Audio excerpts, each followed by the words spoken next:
बिस्मिल्लाहिर्रहमानिर्रहीम, अस्सलाम वालेकुम, वेलकम टू द बीनर सलीम शो। एक होती है ताज़ा खबर, एक होती है ताज़ा तरीन खबर और एक होती है गर्म खबर। तो भाई गर्मा गर्म खबर है कि इमरान खान साहब एनआरओ लेने के लिए मरे जा रहे हैं, इतने मचल रहे हैं, इतने मचल रहे हैं कि वो आरिफ अलवी जिनको उन्होंने अपने दिल से निकाल बार किया था, अपनी पार्टी से निकाल बार करने की मतलब वर्बल इंस्ट्रक्शंस पूरी दे दी थी कि जी ये बंदा यानी आरिफ अलवी पीटीआई में होते हुए भी, पीटीआई के होते हुए भी हमें इंतखाबात नहीं लेके दे सके, इलेक्शन की तारीख नहीं अनाउंस कर सके और बहुत गुस्सा हो रहे थे। और सिर्फ इमरान खान नहीं बल्कि उनका पूरा अहलो अयाल यानी अलीमा खान को हमने सुना वो काफ़ी ज़्यादा गुस्से हो रही थी। उन्होंने बल्कि बाकायदा तौर पर आकर के इमरान खान साहब का जो पैगाम है वो मीडिया के सामने दिया भी कि भाई खान साहब को सदर आरिफ अलवी से बहुत ज़्यादा शिकायत हैं। तो इतनी डेस्परेशन है इमरान खान साहब को एनआरओ लेने के लिए, इतनी डेस्परेशन है इमरान खान साहब को अपने बचाव के लिए कि भाई उनकी आखिरी उम्मीद और कोई नहीं सदर पाकिस्तान आरिफ अलवी साहब हैं। तो अगर मैं वन लाइनर आपको दूं तो वन लाइनर ये है कि इमरान खान मुज़ाकरात के दरवाज़े खोलना चाहते हैं। जी हाँ, आपने बिल्कुल ठीक सुना, इसकी मैंने आपको पूरी कहानी बतानी है। तो आप ये वीडियो देखते रहिएगा, लाइक भी कीजिएगा, सब्सक्राइब भी कीजिएगा और भी सब्सक्राइबर ला के दें, अपने तमाम रिश्तेदारों को बोलें। जिस तरह ये इमरान खान साहब हर जगह पे अपने अहलो अयाल हर एक को शामिल कर लेते हैं ना, आप भी इस डिजिटल प्लेटफॉर्म के ऊपर द बीनर सलीम शो की फैमिली को इंक्रीज़ करें, अपनी तमाम फैमिली को, रिश्तेदारों के रिश्तेदारों को और दोस्तों के आगे से दोस्तों को, सबको कहेंगे जी इस वीडियो को लाइक करें, सब्सक्राइब करें चैनल को और फॉलोअर्स जो हैं वो बढ़ाते जाएं, क्योंकि मज़ेदार किस्म की खबरें हम आपको देते हैं। आप ना माने, आप लोग मानते हैं सिर्फ जी पिंकी पीरनी के ही जो हैं वो मौकल हैं, आप हमारे मौकलात को हल्का लेते हैं, आप ये मानते ही नहीं हैं कि जी हम भी जो खबरें देते हैं वो ठीक हो ही जाती हैं। खैर, ताज़ा खबर ये है कि इमरान खान साहब जो हैं वो मचल रहे हैं जेल के अंदर कि किसी तरह सीधा होके उल्टा होके कलाबाजियाँ लगा करके साइकिलिंग करके या वॉक करके कुछ भी करके उनको जेल से बाहर निकाला जाए, लेकिन ये होता हुआ नज़र नहीं आ रहा। लेकिन खैर तफसीलात हम आपको बताएंगे इस वीडियो के अंदर। इसके अलावा जी मुलाकातें हुई हैं, बहुत अहम मुलाकातें हुई हैं, बहुत अहम पैगाम रसानियाँ भी हुई हैं और बड़े घर भी पैगाम पहुँचाने की कोशिश की गई है, वही अपने फ़ौजी भाइयों को, यही पीटीआई की तरफ से। तो भाई वहाँ से पैगाम आया है, हेलो आपका मतलूबा नंबर इस वक्त किसी के इस्तेमाल में नहीं है, टक फ़ोन बंद। बस मेरे ख्याल से इसी पे मुझे वीलॉग ख़त्म कर देना चाहिए। नहीं और भी बातें करनी, ये सारी चीज़ें मैं आपसे डिस्कस करूँगी इस वीडियो के अंदर। लेकिन सबसे पहले एक ब्रेकिंग न्यूज़ जो हमें पता चली, हमने कहा कि हम आपको बता दें। मैं बहुत शुक्रगुज़ार हूँ अपने कॉलीग्स का जो कि कोर्ट रिपोर्टर्स हैं, जो रोज़ाना supreme court, Islamabad high court, Lahore high court, different courts में जाते हैं क्योंकि उनका काम है कोर्ट को रिपोर्ट करना। उन्होंने मुझे कुछ बताया और मैंने कहा कि मैं आपको बता देती हूँ। जब बुरा वक्त शुरू होता है ना तो ऊँट पे बैठे बोने को भी कुत्ता काट लेता है। आपने ये मिसाल तो सुनी है। अब आप लोगों ने कभी नहीं सोचा होगा कि मलिक रियाज साहब का बुरा वक्त आएगा। अब मलिक रियाज साहब का बुरा वक्त क्या, मतलब उन पे जो बिजलियाँ गिरी हैं तो अब उनको भरपाई तो करनी है, ज़ाहिरी सी बात है। तो मलिक रियाज साहब ने भाई क्या किया है कि उन्होंने अपनी लीगल टीम चेंज कर ली है। और लीगल टीम उन्होंने क्या चेंज किया है, क्यों चेंज किया है, इस बारे में भी मैंने आपको बताना है। असल में मलिक रियाज साहब ने वो जो उनको जुर्माना हुआ था 460 अरब का, या यही है, वो जुर्माना उन्होंने देना बंद कर दिया और उन्होंने कहा कि भाई वो जो 190 मिलियन पाउंड वाली जो चीज़ है ना, उसी के अंदर इस चीज़ को वो सेटल कर लेंगे। और फिर इसके लिए उन्होंने रिश्वत भी दी। रिश्वत देना ही होता है। अलकादिर ट्रस्ट जो है वो पिंकी पीरनी को और इमरान खान साहब ने भी उससे फ़ायदा उठाया, इसको रिश्वत देना ही कहते हैं, ब्राइब करना ही कहते हैं।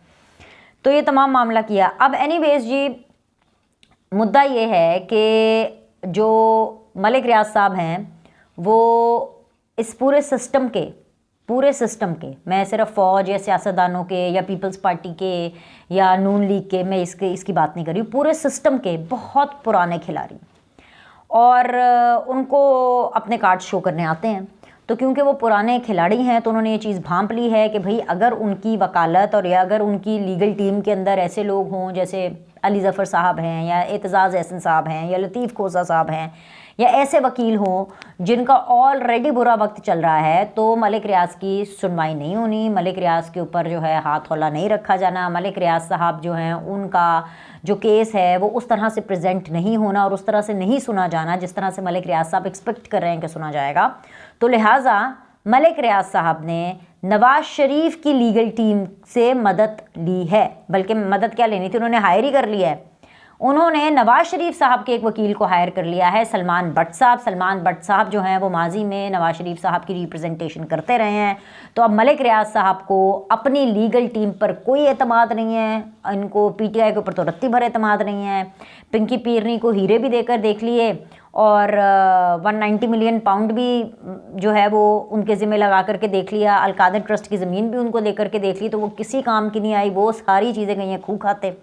तो अब मलिक रियाज़ साहब ने जो है वो आईनी जंग और मज़ीद पैसे बचाने के लिए और सबसे बड़ी बात है अपने आप को बचाने के लिए उन्होंने नवाज़ शरीफ के रास्ते पर चलने को तरजीह दी है। और नवाज़ शरीफ का रास्ता ये है कि जो नवाज़ शरीफ का वकील था वो उन्होंने अपना वकील कर लिया और उनको लगता है कि ये करने से उनकी बचत हो जाएगी या उनकी खलासी हो जाएगी। तो ये मैं पहले बता दूं, मुझे लीगल मैटर्स का इतना ज़्यादा पता नहीं है, मैं ज़्यादा जो है कोर्ट रिपोर्टर्स और वकीलों और उन्हीं से बात करती हूँ इस हवाले से जब भी किसी मुझे लीगल मामले के ऊपर बात करनी होती है। लेकिन ये बात मैं आपको हतमी तौर पे बता रही हूँ कि मलिक रियाज़ साहब अपना वकील चेंज करें या अपनी लीगल टीम चेंज करें या अपनी जो दरख्वास्त है वो चेंज करें, कोई फ़र्क नहीं पड़ने वाला, क्योंकि रगड़ा लगने है और इसका फैसला हो चुका है, क्योंकि मलिक रियाज़ का काउंटडाउन शुरू हो चुका है, पीरियड। एक तो ये खबर मैंने आपको देनी थी। अब जब मलिक रियाज़ साहब की बात हो रही हो और उन लोगों की बात हो रही हो जिन्होंने मलिक रियाज़ साहब के साथ सहूलतकारी की है, सबसे ज़्यादा तो 190 मिलियन पाउंड इमरान खान साहब, पिंकी पीरनी, तो ऐसा तो हो नहीं सकता कि हम इमरान खान साहब की बात ना करें। अब जब इमरान खान साहब को भी पता चला, पूरे पाकिस्तान को पता चला कि काजी साहब इज़ नॉट कमिंग स्लो और फ़ौज ने भी अपनी डोमेन में रहना है और उन्होंने भी काजी साहब को या जुडिशरी को बॉस अराउंड नहीं करना है, तो अगर मलिक रियाज़ जैसी होली काओ की शामत आ सकती है तो इमरान खान साहब को मामले की संगीनी, उनको उनकी इंटेंशन का पता चल गया है कि अभी उनके साथ तो बहुत बुरी होने वाली है। और इमरान खान को पता है कि अब बस किसी भी टाइम पर उनको मिलिट्री कोर्ट्स में पेश कर दिया जाएगा, फ़ौजी एक्ट के तहत उनके ऊपर कार्रवाई होगी। तो लिहाजा उस चीज़ से बचने के लिए इमरान खान साहब ने एक नया जाल बुना है और वो नया जाल ये है कि भाई उन्होंने अपने दो नुमाइंदे, एक पार्टी के तर्जुमान रऊफ़ हसन और एक उनके वकील something Niazi, I think so Umair Niazi if I am not mistaken, तो उन्होंने उनके थ्रू एक पैगाम भेजा आरिफ अलवी साहब को। जी, वही आरिफ अलवी जिनको भी कुछ दिनों पहले ये गालियां दे रहे थे, वही आरिफ अलवी जिनको कुछ दिनों पहले इनकी बहन भी बुरा भला कह रही थी, ठीक है। उनको उन्होंने भेजा पैगाम और उनको कहा है कि भाई आप इंतखाबात के अंदर अपना किरदार अदा करें। अच्छा, यहाँ तक तो ठीक था, ये तो वही घिसा पिटा पुराना मुतालबा है। जो असल पैगाम है वो ये भेजा है कि भाई आप पॉलिटिकल पार्टीज़ को मुज़ाकरात के लिए मनाएं, आप इस्टेब्लिशमेंट को मुज़ाकरात के लिए मनाएं। अच्छा, इस्टेब्लिशमेंट वाला भी पुराना पैगाम है, ये तो हमें बाजवा साहब द ग्रेट बताते रहे हैं ना, मुख्तलिफ अपने चहीते एंकर्स को और रिपोर्टर्स को और मीडिया पर्सनल से बात करते हुए उन्होंने अपने फेवरेट लोगों को ये बिल्कुल बताया। फिर उन्होंने कॉलम्स भी लिखे, उन्होंने वीलॉग्स भी किए, शोज़ के अंदर भी इस चीज़ को डिस्कस किया। ये हॉट केक बने हुए थे। तो थैंक्स टू बाजवा साहब हॉट केक इंटरव्यूज़ के उन्होंने हमें बताया कि किस तरह से आरिफ अलवी साहब ही की वजह से, आरिफ अलवी साहब ही ये खिदमात प्रोवाइड करते रहे हैं कि जी मैं खान साहब मैं आपकी मुलाकात करा देता हूँ, कब कहाँ कैसे, बड़े घर वालों से, बड़े लोगों से, the movers and shakers, basically the army chief of the country, मैं आपकी मुलाकात करा देता हूँ। तो अब वो वाली सहूलियात तो है नहीं, ना वो वाला रेपो है। लेकिन बड़ी ख़बर ये है कि भाई इमरान खान को ना इस्टेब्लिशमेंट से एनआरओ इस टाइम पर चाहिए, ना उनको वकीलों से, जजों से एनआरओ चाहिए। उनको बेसिकली वो जो एनआरओ मांग रहे हैं वो सियासतदानों से मांग रहे हैं। क्यों मांग रहे हैं? क्योंकि 21 अक्टूबर को नवाज शरीफ आ जाना है, तो इमरान खान साहब नवाज शरीफ से बेसिकली रियायत मांग रहे हैं। मतलब ऊपर वाले ने ये दिन भी हमें दिखाना था और हम सबको ये बताना था कि इमरान खान किस तरह अपना मुंह छुपा छुपा के रोने पर मजबूर हैं, क्योंकि उन्होंने इतनी फिरौनियत के साथ हुक्मरानी की, इतनी फिरौनियत के साथ जो है उन्होंने अपनी लीडरी दिखाई है, अपनी चेयरमैनी दिखाई है पार्टी की, कि नवाज शरीफ के आने पर उनको ये याद आ गया कि भाई अगर अब मुझे कोई बचा सकता है तो वो नवाज शरीफ बचा सकता है, या पीपल्स पार्टी बचा सकती है, जरदारी साहब बचा सकते हैं, सबसे ज़्यादा नवाज शरीफ, क्योंकि भाई उनको भी पता है कि जी नवाज शरीफ साहब जो है ना वो अब आ रहे हैं, तो आने का मतलब ये है कि नवाज शरीफ ने इनको शिकस्त दे दी। किनको शिकस्त दे दी? उन तमाम लोगों को जिन्होंने नवाज शरीफ को इस मुकाम तक पहुंचाया था। तो लिहाजा इमरान खान ने ड्यूटी लगा दी है आरिफ अलवी की कि भाई तुसी खुदा दा वास्ता जे तुसी गलते करो, नवाज शरीफ दे नाल गल करो, सियासतदानों के साथ बात करें, इनको डायलॉग करें। मसला ये है कि देर हो गई। मसला ये है कि अभी भी इमरान खान साहब की नीयत नवाज शरीफ के साथ बैठने की नहीं है। अभी भी इमरान खान की नीयत आसिफ अली जरदारी के साथ बैठ करके अफाम तफहीम के साथ मुल्क के लिए या अवाम के लिए कुछ करने की नहीं है। ये जो इमरान खान साहब को अभी दर्द उठ रहा है ना, वो इसलिए उठ रहा है क्योंकि इमरान खान को एनआरओ चाहिए, और इसलिए उठ रहा है क्योंकि इमरान खान 9 मई से बचना चाहते हैं।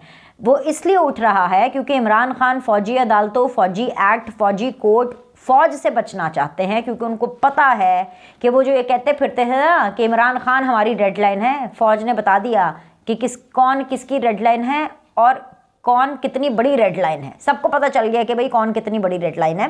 सो मुद्दा ये है कि इमरान खान साहब जो हैं वो अब जो करने की कोशिश कर रहे हैं, जो मुज़ाकरात का ड्रामा रचाने की कोशिश कर रहे हैं, वो ड्रामा इनका ना रचना है, ना चलना है और ना हिट होना है। उसकी वजह यह है कि तमाम पॉलिटिकल पार्टीज़ इमरान खान को डी लिफ्ट पर रख रही हैं। इसलिए डी लिफ्ट पर रख रही हैं क्योंकि इमरान खान तो इन लोगों से हाथ नहीं मिलाना चाहते थे। इमरान खान तो इनको चोर डाकू लुटेरे कहते थे। इमरान खान कहते थे कि वो कुछ भी कर लेंगे, वो बड़े से बड़े डाकू से, बड़े से बड़े माफिया से हाथ मिला लेंगे, लेकिन वो इन लोगों से, किन लोगों से जिनसे आज वो तरला मिन्नत कर रहे हैं कि जी मेरे अहदे नाल मुज़ाकरात करा दो, इन लोगों से वो हाथ नहीं मिलाएंगे। तो अब ये इन्हीं लोगों से जो हाथ मिलाने के लिए तैयार हुए हैं। सबको इमरान खान की नीयत का पता है। बैरूनी मुल्क में जितने लोग हैं, यानी डिप्लोमेट्स जो हैं, जो बैरूनी ममालिक से जो ताल्लुक़ रखते हैं, पावरफुल लोग हैं, चाहे वो सऊदीया हो, चाहे वो कतर हो, चाहे वो UAE हो, वो लोग तक इमरान खान की ज़मानत देने को तैयार नहीं है, इमरान खान पर यकीन करने को तैयार नहीं है। तो ये जो पॉलिटिकल पार्टीज़ के जो लोग हैं, ये इतने भी गाजे माजे नहीं हैं कि ये इमरान खान के इस मंजन को के पीछे जो है वो चले जाएंगे कि हाँ ठीक है जी अब इमरान खान साहब हमारे से मुज़ाकरात करना चाहते हैं। क्योंकि सबको पता है कि इमरान खान साहब जो है वो वाले बोने हैं कि वो ऊँट पे भी बैठ जाए तो उनको कुत्ता काट के चला जाएगा, कि उनका इतना बुरा वक्त चल रहा है, और उनका जो बुरा वक्त है वो उनकी अपनी कारस्तानियों की वजह से चल रहा है। ये जो असद उमर साहब को ख्वाब आते हैं ना रोज़ बैठे हुए कि जी मेरा तो ये ख्वाब है कि इमरान खान भी हो और नवाज शरीफ भी हो और दोनों को फेयर ग्राउंड मिले और दोनों जो है वो खुल करके एक लेवल प्लेइंग फील्ड के ऊपर करे। ये बातें, ये जो आज इनको ख्वाब आ रहे हैं, ये उस टाइम पर क्यों नहीं आए थे जब ये फ़िरौन बने बैठे थे? तो मसला ये है, सिंपल सा फार्मूला है, ज़िंदगी का सिंपल सा फार्मूला है। जब अपने ऊपर नहीं ना आती, जब अपने ऊपर ये ना बीते हो तो फिर किसी का दुख लगता नहीं है।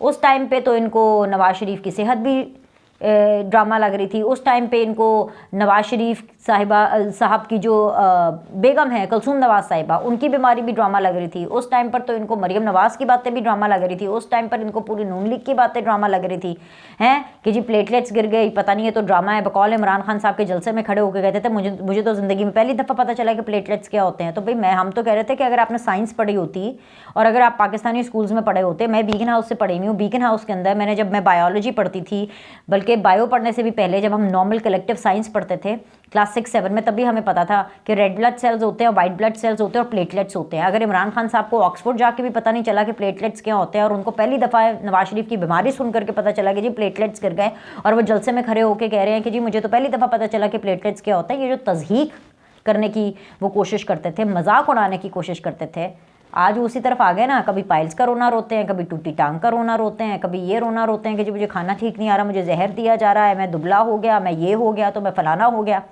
तो ये मंजन नहीं बिकेगा, जितनी चाहे मर्जी कोशिश कर लें। जो टास्क वो आरिफ अलवी साहब को देने की कोशिश कर रहे हैं, आरिफ अलवी साहब उस टास्क में भी फेल हो जाएंगे। वो इसलिए क्योंकि ना फ़ौज का मूड है उनसे मुज़ाकरात करने का। मुज़ाकरात तो खैर बहुत दूर की बात है, मैं तो बता रही हूँ ना, फ़ोन ही नहीं अटेंड हो रहे। ये सहूलत मैसर नहीं है, टेंटा फिश फ़ोन डाउन, बात ही नहीं हो रही है।